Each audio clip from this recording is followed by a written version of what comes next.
fiasco. Thanks for joining us on the news at 6. My name is Fortune OMOSOLA.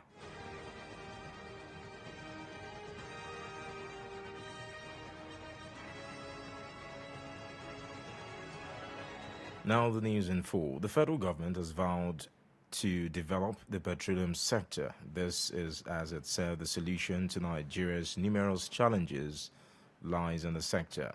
The Minister of State for Petroleum Resources, Oil, Aniken Lokobere, made a vow at a sectoral retreat organized by the Ministry of Petroleum Resources on ways to build synergy for enhanced development in the oil and gas industry.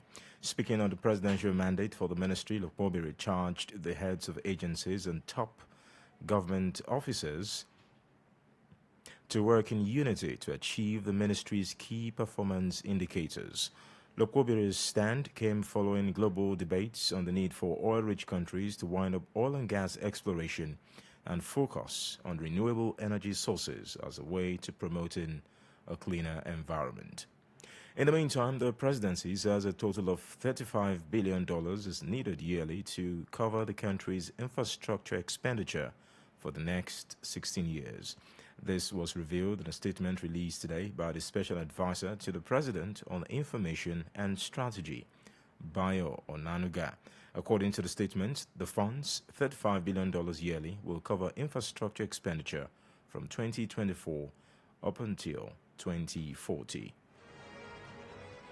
In a separate matter, the Monetary Policy Committee MPC of the Central Bank of Nigeria has hiked the benchmark interest rate by 200 basis points to 24.75%.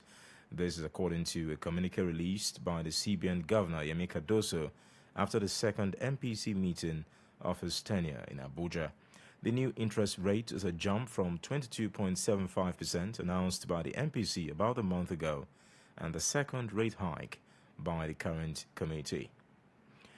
In another update, the army personnel killed in Okwama community area of Delta State will be laid to rest tomorrow. The burial ceremony, scheduled for 3 p.m. March 27, will take place at the National Cemetery in Abuja. President Bola Tinubu, army chiefs, and other top government functionaries are expected to be in attendance. Recall that the disemboweled bodies of 17 army personnel, including 4 officers, were recovered on March 16 in Okwama community area of Ughelli South local government of Delta State. On the home front, the People's Democratic Party (PDP) says the challenges faced by local governments is one created by the Nigerian Constitution. A youth leader of the party, Michael Ogunshino, held this view today on Adamimogo 105.1 FM Political Discuss, Oshelubode.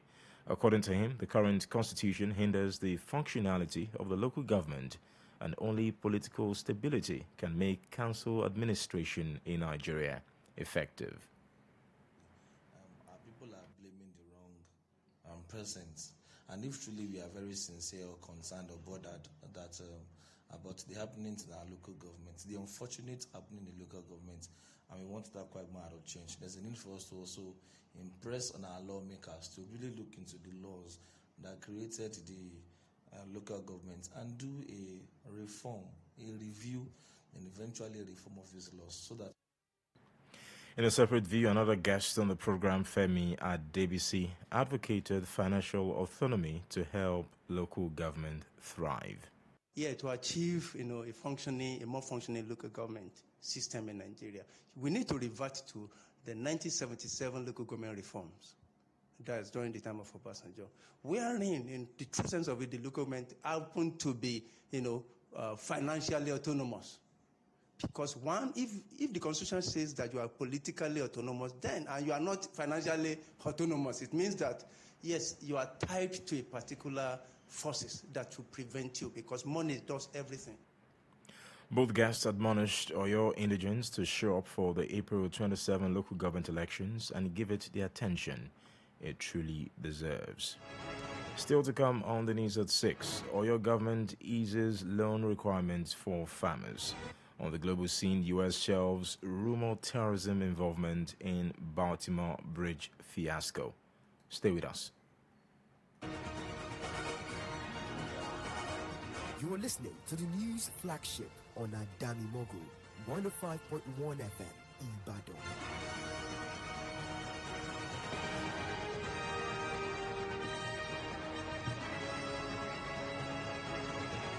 Thanks for staying with us on the news at 6. For inquiries, breaking news, and more, please call or text our news desk on 070-349-61615. Now to the rest of the news. Reports reaching us say kingmakers in Ibadan, the Oyo State capital, has commenced process for the enthronement of the Balogun of Ibadan land, Owolabi Akinloye Olakunleye, as the next Olubadan of Ibadan land. The reports say the kingmakers, or the high chiefs in Ibadan, today held a crucial meeting for the ratification of Olakunleye as the 43rd Olubadan of the land. The meeting, which was coordinated by the Otun Olubadan of Ibadan land, Rashidi Ladoja, was held at the Olubadan Palace, located at the Ojaba area of the state capital.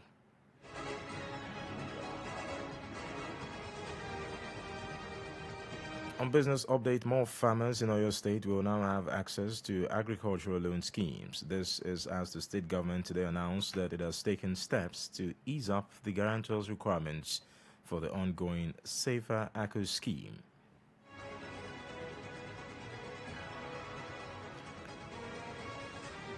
The Safer ACO scheme by the chairman of the Agricultural Credit Corporation of Oyo State, Sheikh Akeogbagod. The statement indicated that the development will allow executive members of the Farmers Association to stand as guarantors for their group members, requesting that the loan aligns with Governor Seyi Makinde's commitment to supporting the agricultural sector in the state.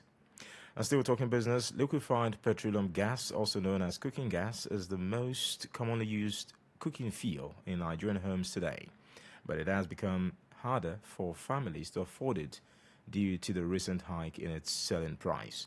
In the last 3 months, the price of cooking gas has leapt from 800 to 850 naira per kg to 1,250 and 1,450 naira per kilogram. In this special report, Dayo Olujobi examines the alternatives Nigerians have resorted to, the economic implications, as well as the hazards these alternatives pose to the immediate public. The report. Although it is considered a not-so-clean cooking fuel, LPG, regardless, is readily available and known to be relatively affordable in Nigeria. Many see it as cleaner and more efficient than kerosene, charcoal, and firewood, which until now was the commonest cooking fuel in the country. The preference of kerosene over gas was initially driven by government subsidies on kerosene, and which increased the affordability and availability of kerosene for a while. However, kerosene subsidy was removed in 2016, which led to a near doubling of the pump price of kerosene and led to scarcity of the product. This made most upper, middle, and some lower class homes turn to the use of liquefied petroleum gas, also known as cooking gas. However, the price of cooking gas in recent times has become outrageous and many Nigerians can barely afford it. The price of cooking gas has moved from 850 naira per kilogram since the beginning of this year to land between 1,250 and 1,450 naira per kilogram in recent times. Some gas dealers have blamed this on reliance on importation, value-added tax, devaluation of naira, among others. It's a kind of imported inflation, as in it is what you buy that you sell. Sometimes you buy gas in the morning, if you go back to the gas plant by evening, the price will have increased. Unfortunately too, the high price of the byproduct have forced some Nigerians to resort to cooking alternatives that have been deemed dangerous. According to the World Health Organization, over 98,000 Nigerians die annually from the use of firewood, and if anybody cooks breakfast, lunch, and dinner, it is equivalent to smoking between 3 and 20 packets of cigarettes a day. In a chat with Adamimogo FM, some Nigerians, including a food vendor, Igwe, admit that they are aware of the negative effects of these dangerous alternatives, but are choiceless as the case may be. At first, when the introduction of this using your gas came, the price per kilo is affordable, even compared to kerosene that we use for stoves and all. And now the price is something else. If somebody is using firewood, the smoke coming from it may affect the health, especially for people having asthma. Is very, very dangerous. Some others, including one Mrs. Ojo Ajishafe, admits that cooking with firewood has impaired her vision, led to skin rashes, among others. Most times when I use my firewood, by the time I get back inside, there's this hotness I feel in my eyes. Sometimes I have to go as far as buying eye drops to treat myself. Then one other thing is cough. Cough is, in fact, is a very, very big issue for me anytime I use firewood. On the climate change frequency, these harmful alternatives further compromises the vow of the Nigerian government to fight global warming. To this end, Nigerians are demanding that government takes urgent steps that would make cleaner sources of energy available and affordable, most importantly, cooking gas. Dayo Olujobi reporting for Adamimogo FM Nigeria. Thank you, Daya, for that report. On the foreign front, contrary to reports in some quarters, Baltimore police says terrorism does not appear to have been a factor in the collapse of a major bridge in the U.S. that fell into Baltimore Harbor after a container ship crashed into it.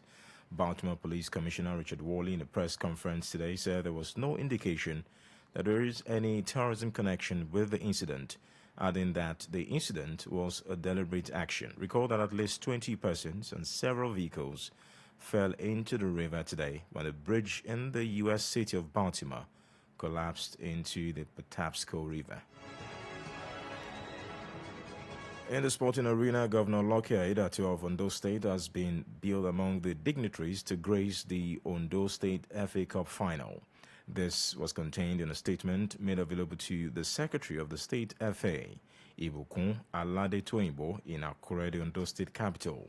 The matches will be played at the Ondo State Sport Complex, Akure, and will feature Sunshine Queens FC locking horns with Onimag FC by 12 p.m. on Saturday, March 30. Also, in the men's category, Sunshine Stars FC will take on Adamimogo FC by 3 p.m. on the same day. According to the Secretary, Governor Aiyedatiwa will do the ceremonial kickoff of the match between Sunshine Stars and Adamimogo FC. And now, entertainment. A 28-year-old travel content creator, Pelumi Nubi, has survived a crash during a solo road trip from London to Lagos. She shared a video on her verified Instagram page today, revealing the wreckage of her vehicle with severe damage to the front and a shattered windshield. Recall that at Trotton, Nubi aimed to challenge the notion of impossible by showcasing her journey through the solo road trip, which she undertook on January 31. And still talking entertainment, the organizers of the reality TV show Big Brother Naija has announced the commencement of Season 9 of the show, but this time around with a twist. Unlike the previous editions, this year's edition requires participants to apply in pairs. This means that the audition video will feature 2 candidates each. There are reports that the show will start accepting applications from tomorrow. And that concludes the news at 6 this evening. Before we go, the highlights again. It was in the news that the federal government has vowed to develop the petroleum sector. This is, as it said, the solution to Nigeria's numerous challenges lies in the petroleum sector. We told you that more farmers in Oyo State will now have access to agricultural loan schemes. This is as the state government today announced that it has taken steps to ease up the guarantors' requirements for the ongoing Safer ACO scheme. And on the global scene, contrary to reports in some quarters, Baltimore police says terrorism does not appear to be a factor in the collapse of a major U.S. bridge that has happened today. That's the news at 6 on Adamimogo 105.1 FM Ibadan. On behalf of the production team led by Dayo Olujobi, I am Fortune OMOSOLA. Good evening. Adamimogo 105.1 FM, the voice of the light. Àsìkò ìròyìn ti tó, bóyá ẹ̀sùn mọ́bí, kájọpọ̀ àwọn